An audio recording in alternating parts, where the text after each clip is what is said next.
This hearing spirals fast. What starts as a routine felony appearance immediately turns tense when the judge senses something's off.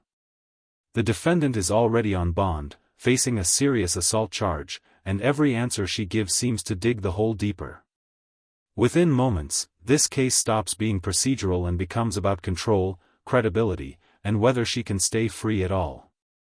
Have to get another one on, and you're going to be on house arrest. You can't leave your house if you make those bonds except to come to court or see your lawyer. Do you understand? I didn't smoke no weed this last. Go with the bailiff.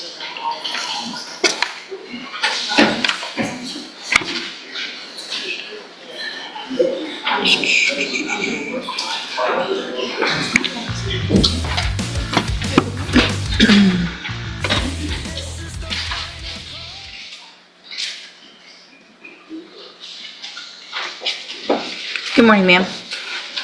Good morning. You are Brittany Davis? Mm-hmm. Please say yes or no. Yes. And Ms. Davis, this is your initial appearance in cause number 25, DCCR 1450. You're charged with the second-degree felony offense of assault on a peace officer from May 19th of 2025. Since you've made bond in your case, have you had an opportunity to try to hire a lawyer? It's been working. When the defendant says she might represent herself, the judge shuts it down quickly, and for good reason. Representing yourself in a felony case is extremely risky, especially at an early stage. Courts take this seriously because confusion here can lead to waiving rights, missing defenses, and making statements that hurt you later. The judge is already concerned about her judgment. What's been worked out? I had to reveal my details with you as far as how I'm gonna proceed, because I don't know if I think I'm gonna represent myself. Or I'm gonna have my lawyer do it. Okay, well, that's two very different things. Yeah, I'm everywhere with it right now. What? I'm everywhere with it right now. Are you? So if so if I test you today, you can have anything in your system? Of course. Have a seat in the jury box. Yeah. Happy New Year. Ma'am, you need to not say a single word while you're sitting over there. It's just going to make things. Listen to me. Why are you testing me? Because I have that right to test anybody that walks into court, and I feel like with your behavior, I need. A lot of people don't realize this, but judges absolutely have the authority to order drug tests during court appearances. If someone is out on bond and their behavior raises concerns, testing becomes a tool to protect the process. Here, the judge clearly believes the defendant's behavior justifies immediate action, and that puts her bond at real risk. To do that. So I need you to sit there. Your bond can be raised just for being disrespectful in court. So my suggestion is you don't say another word until we get the drug test, and then we'll see what we do from there.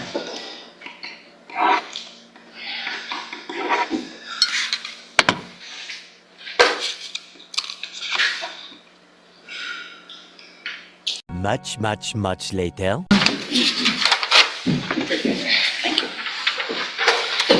Ms. Davis, when's the last time you smoked marijuana? Probably like 2 weeks ago. Yeah? I waiting to get my medicine. What does smoking marijuana have to do with getting your medicine? Well, I mean, I self-medicated myself because I don't have any medicine. This is where things get shaky. The defendant admits to smoking marijuana and tries to justify it as self-medication. But legally, that argument doesn't hold up, especially while on bond for a felony. Without a prescription, and in a state where marijuana remains illegal, this admission actually strengthens the court's concerns instead of helping her case. So I was smoking to keep me like. What medicine? What medicine do you need?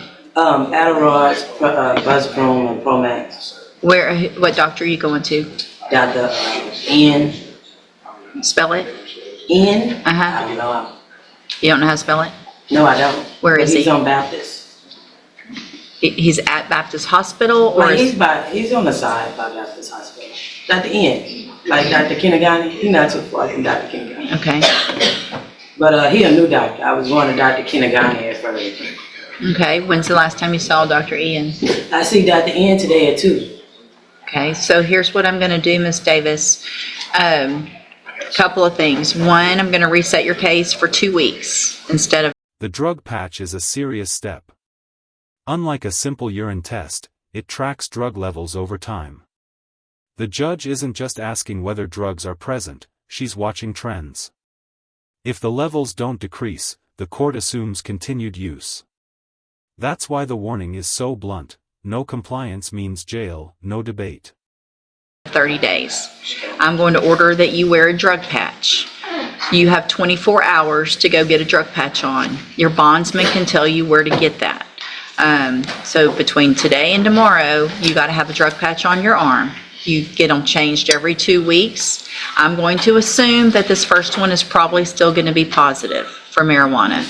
But the drug patch gives me quantities, not just positive or negative. So it's going to show me that it's either going up or down or staying the same. If it's not going down every 2 weeks, the amount in your system, then I'm going to assume you're still using, and you're going to have your bond raised, and there'll be a warrant for your arrest, and you'll go back to jail. You understand? I have a question. Can I ask you a question? No. Sure. I can ask you a question. I just said you can ask me a question. What's the point of the drug pass if I admitted that I was smoking and it's like I told you I'm without medicine, I'm disabled? So it's like. So here's the thing. There are many people who have issues that don't use marijuana to self-medicate. So I'm ordering that you can't do that. And for me to be comfortable with you being out in the community, I'm going to make that a condition of your bond. It's a violation of the law to self-medicate with marijuana. Okay. So that's why I'm doing it, because it's illegal. Okay. And you made that choice to smoke marijuana while you had a felony pending. Okay, so. I'm not, I haven't been prosecuted. You're being prosecuted right now. You haven't been found guilty, but you're charged with a felony. Right. And so you're on a bond, which means a bond is for certain. Here, the judge lays out a crucial point: bond isn't freedom, it's conditional trust. Even without a conviction, defendants must obey the law and court rules. Violating those conditions usually means immediate jail time. The judge is giving her a rare break, but the message is clear: this is the last warning. Certain things. It's to make sure that you show up to court. It's also to make sure that you and the community are safe and you're not violating the laws of the state of Texas, which you have done already while you're on bond. Typically, if somebody violates the laws while they're on bond, their bond is raised immediately and they go to jail. I'm not doing that today, but I am ordering that you have the drug patch. If I don't have proof that you have the drug patch, by tomorrow, there will be a warrant for your arrest. If I get a result from the drug patch, again, and it's higher or the same, there will be a warrant for your arrest. You cannot use any illegal substance. In addition to that, a condition of your bond is that you're not allowed to use any form, legal or not, of THC. So there's no trying to go get something that's going to still test positive, but it's legal in Delta 8 or 9 or all the things that whatever's out there. So you can't use anything that's going to test positive for it. You understand? You understand what I'm saying? I need you to answer yes or no so it's on the record. Yes. Thank you. So in the meantime, also, you need to try to hire a lawyer. And so your reset between now and 2 weeks, it's not a very long one, but I want to make sure you start attempting to hire a lawyer. If you get someone hired before the next court date, bring the reset notice that you get today to that lawyer and they'll tell you what to do, okay?